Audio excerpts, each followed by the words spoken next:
Hey everybody, this is Greg. In today's video, we're going to be talking about fire extinguishers.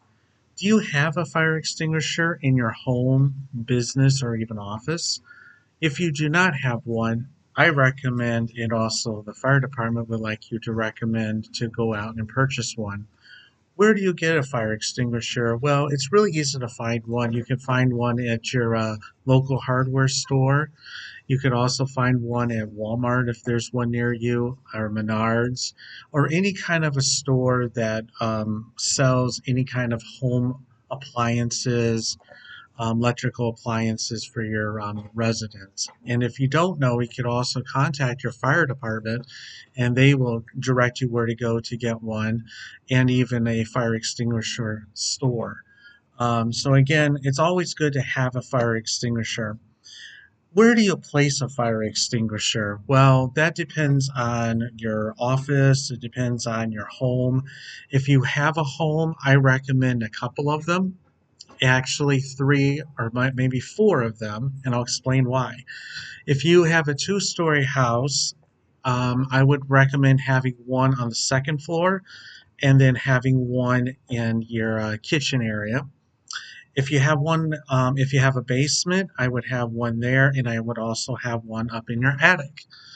If you have a garage, I would recommend having one in your garage. And also, if you have a shed that you keep your yard equipment, like your shovels, your rakes, your lawnmower, I would actually have one there as well. And have it in a place where you can grab it. Don't put it behind something that it can be thrown or hidden or you can't find it. Have it either hanging up on a wall or just something nearby where you can grab it. Some people keep their kitchen fire extinguishers on a counter, or if they have an area next to the counter, they can put it on the floor or even in a cupboard. But make sure you know exactly where it is and let your family know. And even if you have a business, I recommend for businesses to have them on your walls, and you could get those in, you can either put on a like a kind of a hanger, or you can go out and get it. It's a little bit expensive.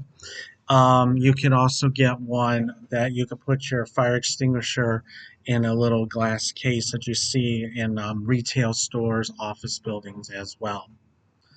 Okay, what makes a fire? And what I mean by that is what kind of brings a fire together. And I'm going to just take my look at my notes because I just want to double check to make sure I'm right here. Basically, the fire element is like a triangle, and take each side of the triangle. You have oxygen, heat, and fuel. Those three things kind of form the fire. And then once the fire is together, it brings a chemical reaction known as fire. Then, when you have the actual fire and you need to extinguish it with a water or even an extinguisher, you take those elements out. Once one of those elements is out, then your fire is extinguished. So again, you got to have those three elements in the triangle to form a fire, and then once those one of those elements are out, the fire is extinguished. So make sure you know the basics of that. In a good fire extinguisher class would be really good to know a little bit more about fires and how to use them, and I'll probably explain that towards the end of the video as well. Some notes here. Most of the fire extinguishers you see in the hallways of buildings you can use on a fire, and however, there are certain extinguishers that can only be used on specific fires. For example, kitchen, and we'll get to that in a minute. Before you use an extinguisher, look on the back of the extinguisher and it will tell you what class it is. And I have an extinguisher here, and it will tell you on either the front, on this one it's a front, or on the back of it, like this. And these are old fire extinguishers, as you can see.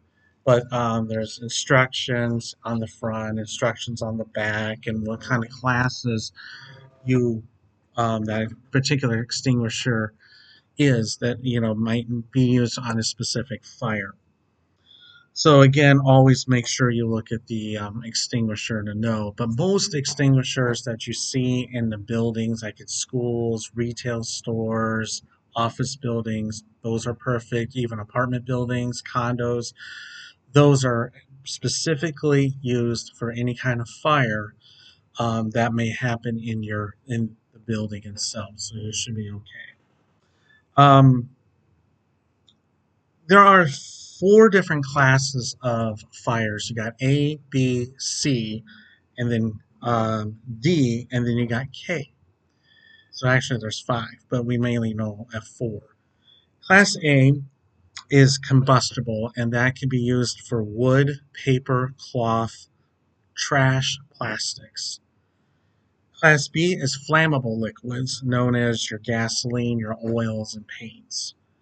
Class C is electrical, anything electrical like motors, transformers, appliances. Class D is combustible metals. That could be potassium, sodium, and aluminum. Like I said, most extinguishers that you see pretty much anywhere is a Class A, B, C. So that could be used for a Class A, Class B, or Class C fire. And again, a Class D, some extinguishers may have a Class D, but some of them might be a specific extinguisher for that. So you don't want to use an ABC on a D fire. And then the K, and those are usually find in kitchens, and that's pretty much where you find them, is in the kitchens, and they're usually silver and they're big, and those are only used for cooking. And I would recommend only use that if you have like a grease fire or any kind of fire in the kitchen. So again, types of fire extinguishers, water and foam can be used on a Class A and D fire. Carbon dioxide can be used on a Class B, C fire.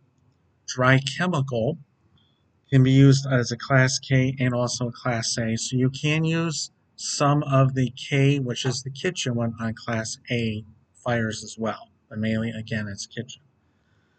Um, Clean agent be used on Class B and C fires. Dry powder be used on D fires, and water mist be used on Class A fires. So it gets a little confusing, I know. That's why you got to look at the labels of each fire extinguisher. How to use a fire extinguisher? Learn the word pass. Pass. Okay, pass. That's how you know it. And P means pull the pin. So this is an old fire extinguisher, and I don't know if you can see right here, you see the pin, you pull the pin. And that will actually make this not this clamp here loose. So this is what keeps it locked in place so nobody plays with it, and then these two things are the clamps. Next thing do is you aim the nozzle or hose at the base of the fire. So you would take this and basically this would be the base of the fire, and you just kind of go like this. Okay? And then you squeeze the level or the clamps that I just mentioned up here. So you squeeze this and you do the nozzle at the same time.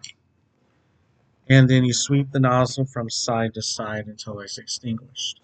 Now, if you run out of the chemical inside the extinguisher and the fire's still going, if it's small, grab another fire extinguisher. If the fire is too big that you cannot extinguish, I recommend call the fire department. They do recommend when you do, if you're on a CERT team, a community emergency response team, they will recommend you having two people extinguish the fire just for safety. One will be holding the fire extinguisher, the guy will be like the backup behind, keeping a distance. Both of you keep a distance of the fire, and if anything happens, that second person will jump into action, but it's also there for your safety. Inspection. When you do inspections, you don't need to go out and get a inspector that deals with fire extinguisher. Actually, you can do it on your own. And all you got to do is each fire extinguisher has like a gauge, and you have on the gauge a recharge Then there's a green that says, okay, it's pretty much good, and then an overcharge. If it's sitting like this fire extinguisher here needs to be recharged, because like I said, this is an old one, then you need to take this to a fire extinguisher company. They will actually do cleaning and adding things, taking out things to make your extinguisher back and workable again. Um, so again, look at the gauge, and then there's a little card on a lot of extinguishers like this one. And on the back of the card, like you see here, there's all these different boxes. And the boxes, you put your initials in, and you could do that like the first of every month or the last day of the month, depending on how you want to do it. And that's for your resident fire extinguishers or even your business. You could do that as well. And then a inspector can come in if you like one, and he'll come in and look at it once a year. And on the bottom, on the other side, you'll see a year where the extinguisher has been tagged, and that will change every year, and then the month. So, like, it'll say 2024, we'll say December. So the inspector will come out, take a look at the tag.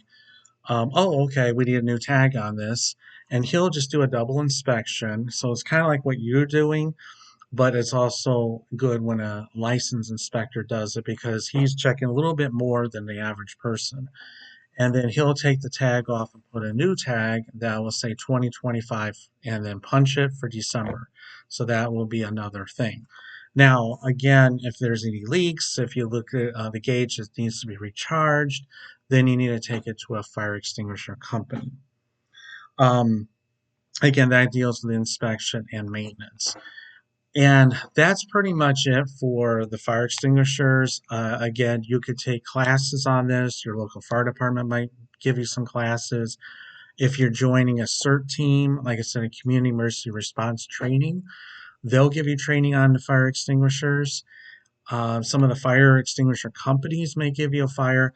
I would love to show you how to actually use a fire extinguisher, but I don't have the equipment to do that. So what I have done is here on the YouTube channel, not the Facebook channel that I have, but here on the YouTube channel, I will have a link to a video that I found that will actually show you how to go through the different steps, how to prepare yourself with the extinguisher to the fire, and actually how to put out a fire because they actually use a real fire. So that way you could get a better understanding on how to use a fire extinguisher. Again, any questions, always contact your fire department, a fire extinguisher company, or even to the place that you bought your fire extinguisher. And again, make sure you have one. You can even also, I forgot about this, you could even have a little one like this one in your car as well. Because you never know, you might need one in your car. So that way you're prepared. You know, your floors, your basement, your attic, your garage, your shed, your vehicle can be all prepared for a fire if you need one. And again, these are for small fires. Once it gets bigger and it's out of control, I do not recommend using a garden hose. I don't recommend using a bucket of water. I don't recommend using a nozzle from the sink if it goes far enough. If the fire extinguisher doesn't work, call the fire department. And this is not just here in America. Again, I'm global. So global, also all the countries also have fire extinguishers. It might be a little bit different, but you can use those. Some countries may use hoses, and you might have to take a hose out and attach it to a pipe and then use that as a fire extinguisher. And there's directions that will tell you how to use a hose. They used to have that in some of the buildings here in America, but they're kind of getting away from that, or it's just fire department only. So again, know where things are in your buildings, no matter if you're the United States, Japan, Mexico, China, Australia, Germany, because each place is different. So that's my scoop on fire extinguishers. I hope you enjoyed this video, and we'll see you in the next video.